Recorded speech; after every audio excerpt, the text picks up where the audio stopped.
Welcome to the kbbreview podcast, the show all about the ups and downs and ins and outs of being an independent kitchen and bathroom retailer. This week we're talking all about websites, the gateway to your business for so many consumers on their journey towards a new kitchen or bathroom. But for retailers, they're a never-ending drain on time and resources, and just when you think you might have got yours to some kind of reasonable state, something changes or someone tells you need more of that and less of this, and it feels like you're starting all over again.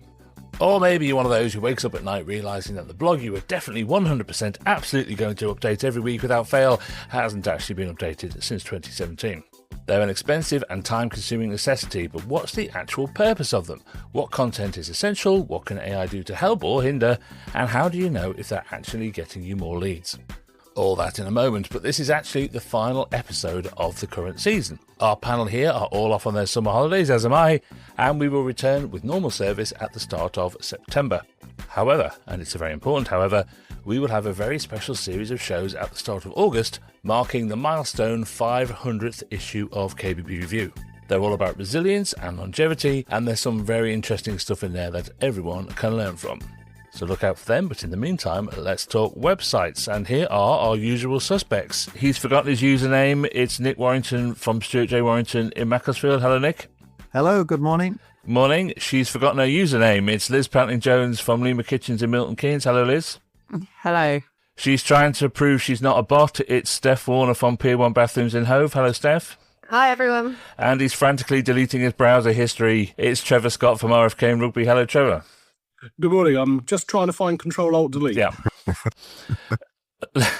Let's start by, I just want to start by going down the line and asking about your current websites, because I've met very few independent retailers who say my website is brilliant. They all think their website is rubbish and they need to be doing something with it, or they're about to change it. It's always a thing that's completely and totally in flux all the time. So, Trevor, we know because we talked about it last time that you're doing your website. So rate your current website out of 10 and tell us briefly what's happening with the new one. Okay, well, I mean, our current website launched a couple of months before COVID hit, so 2020.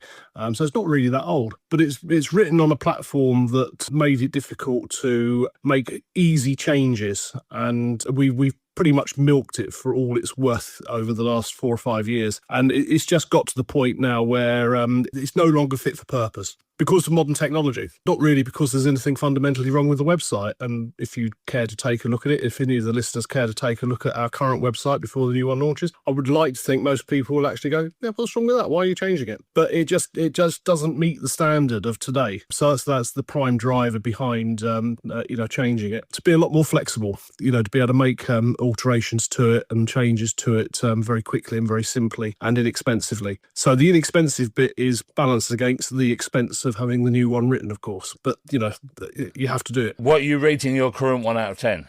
Oh, I'd say it's a good 7.5 to 8. Okay. I'm quite happy with it, really. Nick, what about you? What's your current website out of 10? And are you currently working? Well, everything's a work in progress, isn't it? But what are your current plans for it?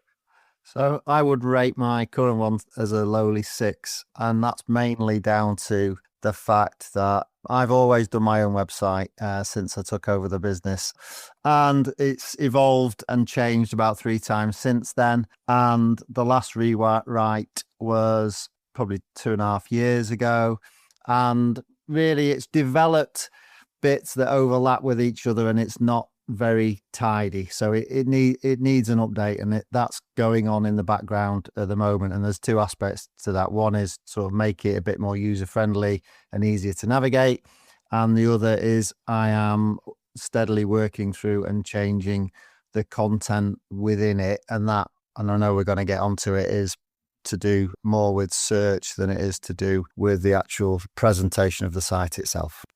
Slight sidetrack. One of the questions we ask new employees is what would they change, and they often come back with a little bit about the website. However, what they don't have exposure to is how many people use it, how it ranks, how it's seen by even AI, let alone the SEO. So changing those things have an impact. So we are making updates rather than renewing, which is where I was at 6 months ago, just simply using all of the different AI features to interrogate the website and against competitors and where we want to be. We've balanced out that we will stay on the same platform and setup and just make those updates because of losing and rebuilding the authority we already have. So out of 10, what are you rating it? 7. So, okay, all right, fair enough. Steph, how about you? I think you're doing your website again now, aren't you? But what about your current one? What are you rating that? I'm going with a 7 as well. I think it looks pretty good. I'm quite happy with the way it looks. We continually update it.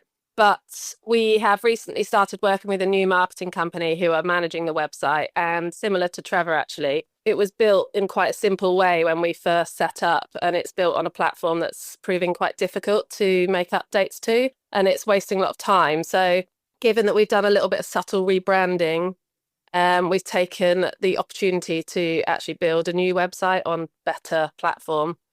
So yeah, we're doing that at the moment. But I think what we've got is just about right. But because we're fairly new as a company, we're in our 6th year now, I think what I see our company as now is probably slightly different to what we did at the start. And so I just know better now what I want the website to look like and what I want to communicate and all of that. So I think that's just a process that's natural. So yeah, I'm going to take this opportunity to kind of make it more just true to what I think our brand is. That's interesting, Trevor, because I'm going to come back to you because you're about to turn your new one on.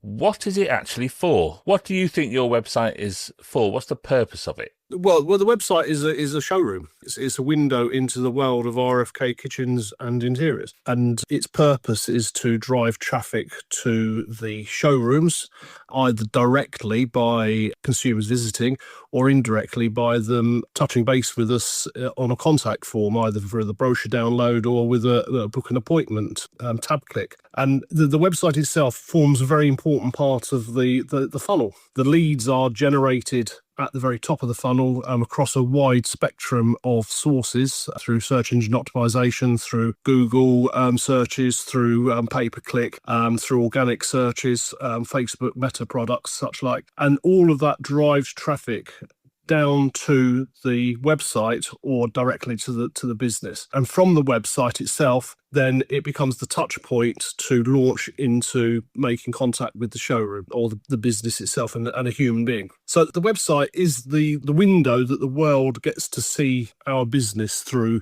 for the very first time. Back to that old saying, you only get one chance to create a good first impression. Having that window on the world being absolutely banging is a key to success, in my opinion.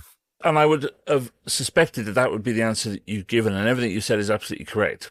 But, Nick, I think it's very easy with websites, isn't it, to think of all the things that they could be, as opposed to all the things that they should be or need to be. And if this idea that they are, the gateway to the world, the shop window, the first place that people come to, I always find it quite surprising that people don't put as much into their website as they would do into their actual showroom, for example. I mean, there are lots of retailers, I think, are more in your position, which they're probably doing it themselves or they're doing it on very basic platforms. So what's your view of what it's for and where its status or level of investment and time should be in it? If you speak to different people and different marketers, some will have different opinions about the function that the website has. One of the sort of more modern views is keep it brief, and it's there simply to channel leads into the business, and that you don't have to have too much on there, and that most users, because of the attention deficit that we all have these days, aren't interested in half the stuff that's on the website and simply want to find out very quickly what you do,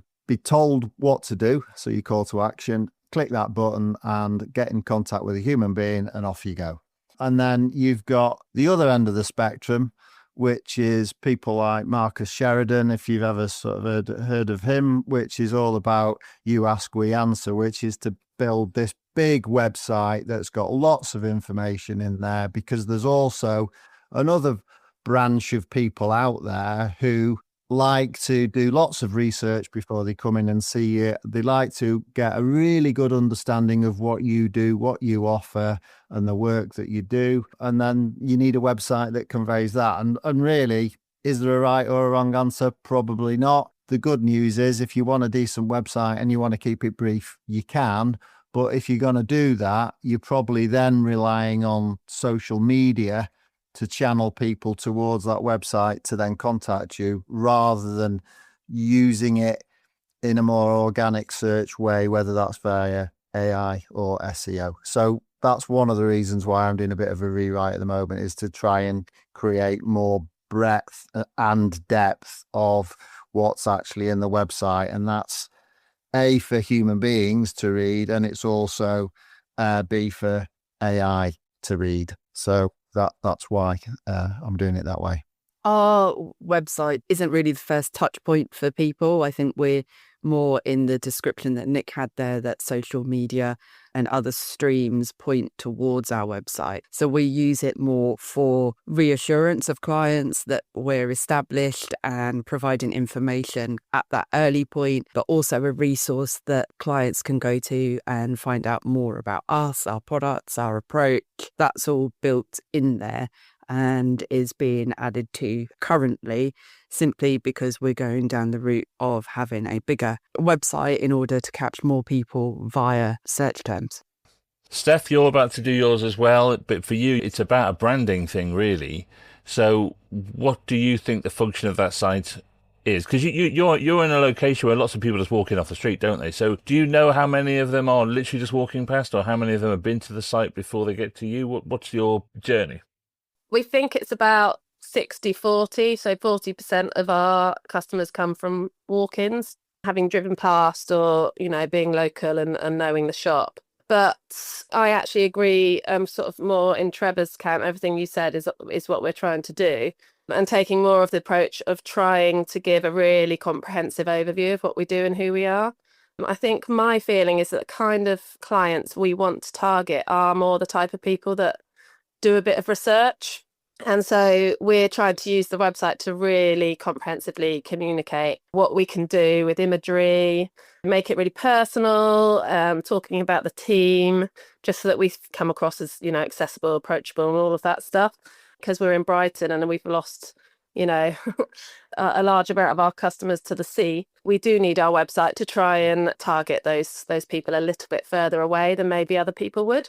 Sorry, Steph, can I just interject for the listeners here? We mean about your catchment area. We don't mean there's been some awful accident. No.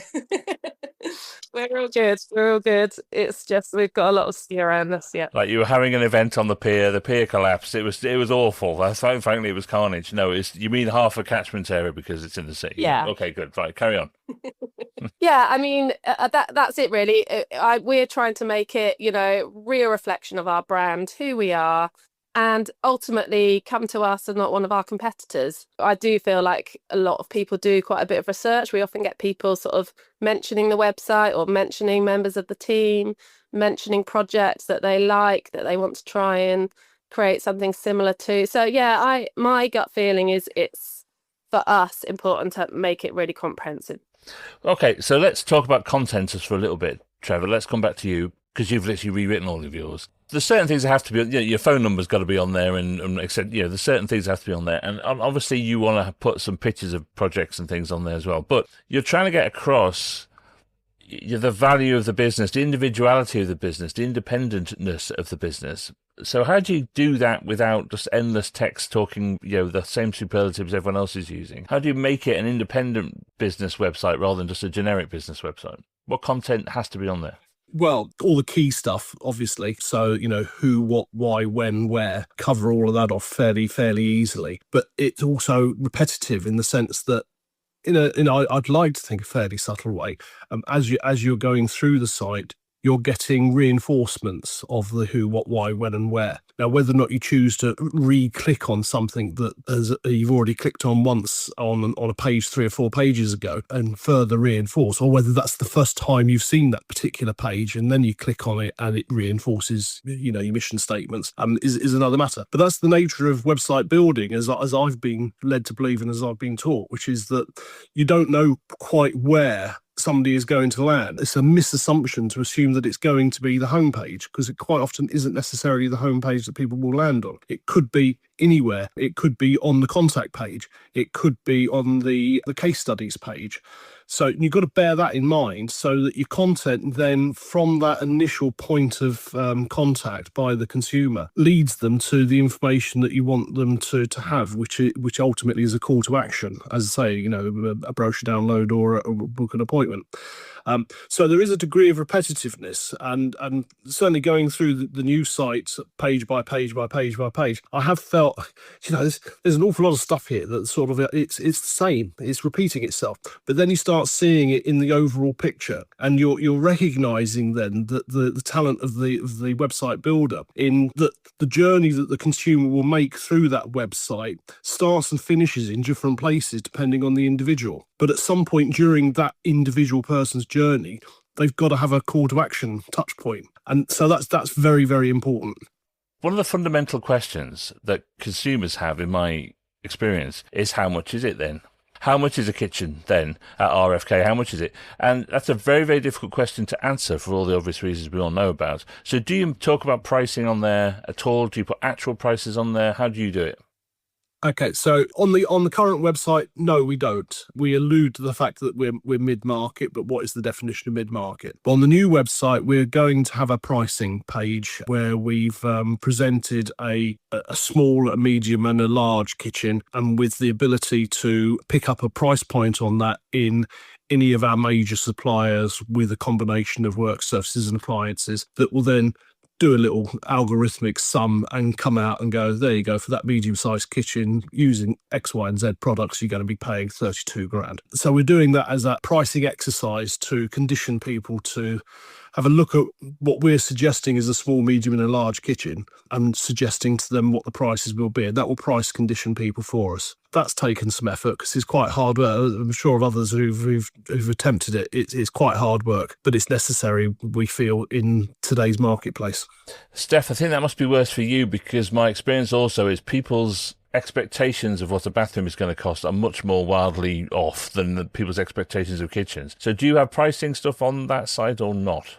We have had in the past, and then we've taken it off. I have been in two minds about whether to put it on, but I've literally been doing that this weekend, and I've decided we're going to have an indicative investment range. So, our bathrooms will typically require an investment of between such and such and such and such for products and tiles. At one point, we had all of our case studies and they had individual prices on. I think that can get confusing. People can focus on the price and start comparing between prices, and it generates a lot of questions that aren't really necessary at that stage. But I do think it's important to give some kind of indication to filter out the clients that don't have the budget.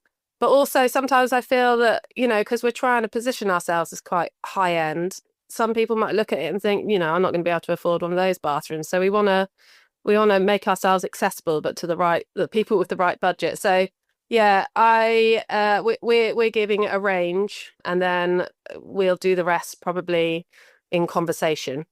We do in our showroom have example projects up with prices for people walking past, but I just want to do the range on the website, and I think that probably is the right balance.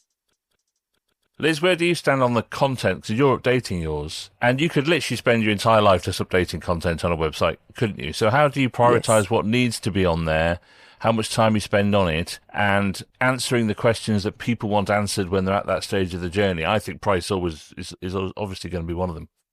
I think just generally a refresh is always good. Just like the showroom, it can just make things feel a bit fresher, but adding in answers. So we do the small, medium, large, and we price the projects dry fit, and then projects we're very transparent in pricing. But in terms of answering questions that clients have, then you've got things like FAQs, which are being reintroduced into our website, which should be pulling people in. When we first did a website 20 years ago, it was all about a big website. Then it went to a small website. And I feel like the trends are going back. So we're just rebuilding in a new fashion the website that we used to have and used to work really well for us as well. So it's just about continuing to evolve and being aware of what consumers are searching for, the terms, and how long they generally stay on information-based sites rather than e-commerce, and making sure you're there. Yeah, it's hard, isn't it, Nick, that you've got to work out what time you're actually going to spend on this thing in terms of content, because your site's got a blog on it, for example, but it hasn't really been updated very much, and I suspect that's what everyone does with their blog. They start out with all best intentions. So what is the essential content as far as you're concerned, and how do you deal with the price thing? So, I'm in the camp that you need to address pricing. Let's face it, most people want to know where you fall, and if you're not telling them, then you're just making it hard. And some people will click away if they don't know what your typical pricing is. So at the moment, I deal with that within my FAQ and give a typical price range for the kitchens that we offer. I think that's the bare minimum, really, because at the end of the day, it benefits both you and the consumer, because we've only got so many hours in the day. That's what we're talking about, how much time you can spend. And if you are encouraging inquiries from people who aren't within your budget band, then you're wasting their time and you're wasting your own time. Going forward, and part of the development, it will be more along the lines of what both Trevor and Liz have talked about, where I'm intending to give a bit more indicative of a couple of different size and style kitchens, so that people can get a better feel for where they're likely to fall. The blogs are a perfect example where it sort of sat dormant really for a while because I've not spent enough time updating the website.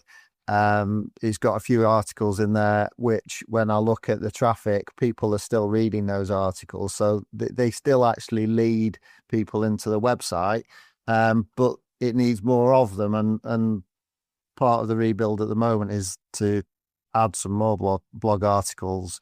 And that's partly for sort of the AI search reasons again, because you can sort of go quite deep with blog articles without sort of overwhelming the website itself. Talk to me about the traffic then. Talk to me about the analytics that you look at. What do people look at? What are the most popular things they look at? It's case studies. Right. Same. Yeah. I mean, with that, and I've had this analytically assessed over quite a long period of time with the current website. So we're paying a lot of attention to making sure that one of the regular touch points throughout the new website is getting to case studies, rather than case studies just being a tab at the top of the website. It's a follow through from all of the other things. So, there'll be a section on modern kitchens, and then it'll be have a look at all of our modern kitchen case studies, and then it'll be classic kitchens, have a look at all of our classic kitchen case studies. And there's an algorithm that again is going through that process of sifting the different case studies we've put on to allow it to be easy for the analytics to find the right case study for the right inquiry. And that's very important. And I can remember from sort of quite a few years ago that PWS Second Nature, they were one of the first to have their own case studies site. And for them, they were going, look, guys, if you haven't got case studies, you're mad, because this we're a huge company, and case studies, real kitchens, is the thing that most people are seriously interested in. And as a sidebar to that, the other thing we've endeavoured to achieve with the new website, and it's 90% there, is to only use photographs on the website of our clients' kitchens, as opposed to CGI shots or studio shots. Now, in some cases, it's impossible to not do that, but wherever is humanly possible, we've used real kitchens in all of the photography, and people can tell. You can look at a photo and go, that's CGI, or that's a studio shot, and I think that does set you apart and makes you look and feel a little bit different to the mass. Right, are you seeing that as well, Steph, that's what people want to see? What do the analytics tell you? Same. I don't do my own analytics. Our marketing company do it, but that's what the feedback I've had. Really exactly the same as Trevor. We're trying to speckle that all throughout the site. It's a big investment, though, with the case studies, because obviously, you've got to get the photography right. But we now only have our own photography on our website. We don't have any supplier imagery or anything. And I do think that's really important. It's taken a while to get there, but I do think that's what makes you stand out, what makes you personal, because people can tell. So yeah, I as I said, people come to us and they'll name the projects and they'll say, I saw this one, this is really the sort of feel we want, and it's a good starting point. So I think it's probably the most important thing. Well, it is the most important thing. Well, and it is what everyone uses on their socials as well, isn't it? I mean, exactly, the evidence is there for you. All right, Liz, talk to me about search, because that's a big part of people got to find you, haven't they? The switch now is going from SEO to people using AI to search. How do you get your head around that? How much effort and time do you have to put into what you're doing because of that? Oh, hours. I think me and Nick spend our evenings in exactly the same way, and that's having a close and intimate relationship with AI about our business. No one else wants to listen. Yeah. Completely. So I've used AI to get me to where I need to be. Who best to critique something than the thing that you need to have like you? So I've used different platforms, ones that I like, ones that I dislike, ones which are popular, ones that aren't, to kind of try to strike that balance, because they all read it slightly different and they all put a slight different emphasis on different parts of the website or wording or coding. So yeah, you can lose absolute hours, days, weeks, an entire life to doing this. Are you literally going to Claude or ChatGPT or whatever and just going, please look at limakitchens.com and tell me what's wrong with it? Perfectly good question. Yeah. Have a look at this website. What's good? What's bad? Make sure that you log out and you do it in a different profile, because you will get different answers, because it is a people-pleasing machine, different viewpoints. It's really important. So ask questions, rephrase it a little bit, and find out what it's seeing and what it isn't seeing, and how to improve upon that. Where do you sit on it, Nick? 'Cause I know you've looked into this too. People's existing websites might be great for SEO because they've invested all that time and effort into it, but now they're starting again from scratch. It's an incredibly frustrating and irritating thing.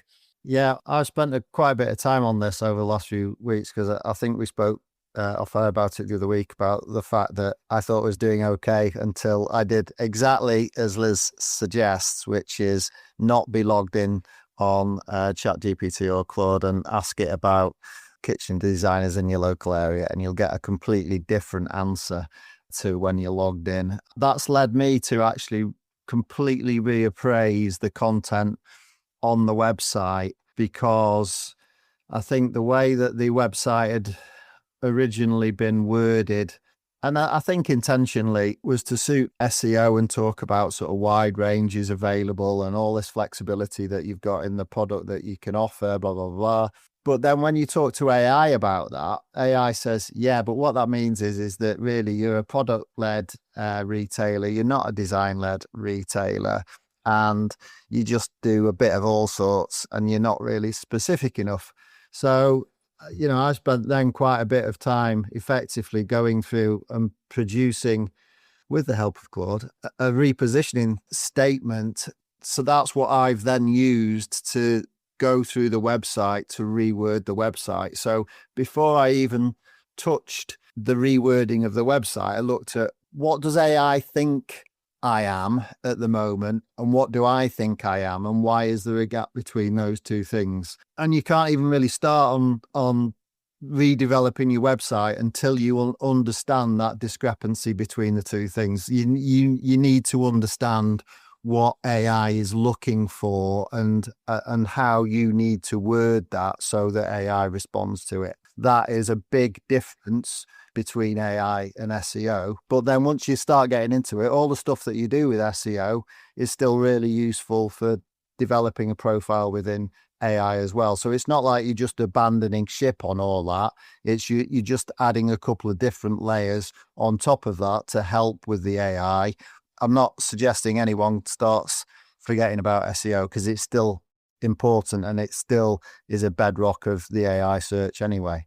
As you said, Trevor, I think AI will crawl your whole site. So even if nobody ever looks at those pages, because the analytics tell you that is the case, the AI bots are still out there combing every bit of it, looking for the information that someone wants. Yeah, well, that's one of the prime drivers behind the creation of the new website, was to make it more AI friendly and to purposefully have sections that quite possibly the consumer will never actually look at themselves, but AI will, and to make sure that all of the information that the AI is crawling around looking for is readily available on the website, and that it pulls on that as one of its sources. The consumer is a bit, I'm the same. I'm hardly ever using Google now as a search engine. I'm using AI, and it might come back and say, your source is Google this, but quite often it won't. It'll be coming up with sort of the direct source. As a business, we need to be one of those direct sources. We need to be pulled from the mass of everything, the whole milieu, and be one of the selected sources for specific product information or specific design styling information that the consumer is looking for. So part of that process is, in the first place, is knowing what the questions are that they're asking. So again, our not me personally, but our researchers have gone and asked all the right questions using all the various bots to come up with a whole series of drivers that the consumers are using in their searches, and making sure that we have answers to many of those driven questions in the format of the new website. And it has made it quite bulky as a website, but I think most consumers, once they're on it themselves, will only use all the key pages. And the key pages are designed in such a way that they don't necessarily need to dive deeper into it themselves once they've got the core information that they're looking for and have made that point of contact connection with us as a business, whereupon the human beings in the business can take over and create the relationship, which is ultimately the whole point of the exercise. Well, yeah, I mean, let's sort of round this up by focusing in on what the point of this whole thing is in the first place. Let's start with you, Steph. How do you actually measure if it works? How do you know if it works? Do you have mechanisms in place? Do you ask the consumers when they come through the door? How do you know that the website has done its job? We have a team managing all of that, and they will generate monthly reports, which they send us, which has all of the data in it on conversions, which keywords are performing, etc., etc. So you've got that sort of hard data, which I look at and we'll discuss with them. We also have someone doing the paid search side. So we get separate reports through for that. And then you have just your subjective feeling. Obviously, your website might be showing that you're getting improved conversions, but are they good quality leads? That's something that you have a feel about in the showroom.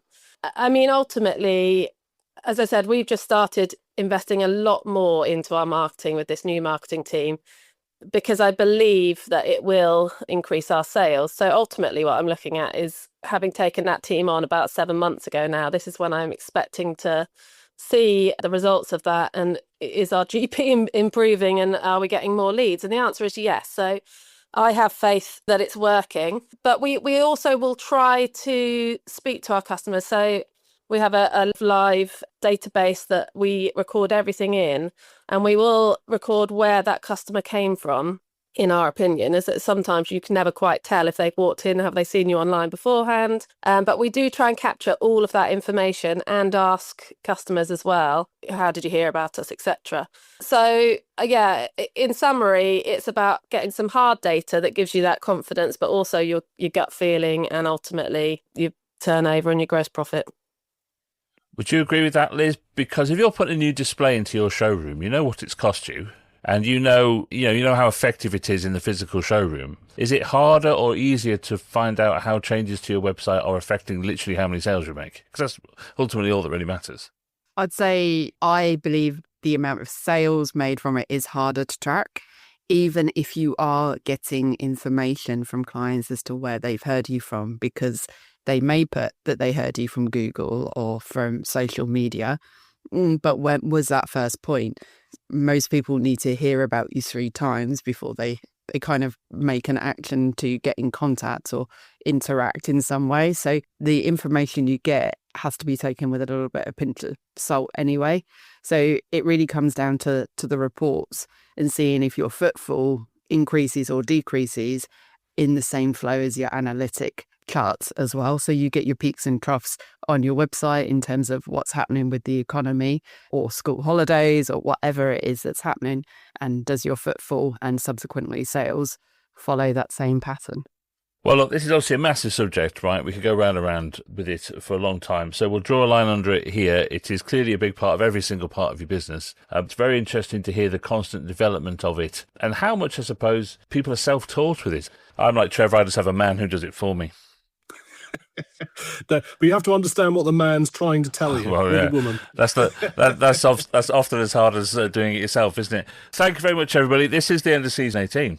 So thank you very much for all your time and effort. We will recap and rejoin in September. So have a lovely summer, everybody. Have a good You summer. too. Take care. Enjoy your holidays.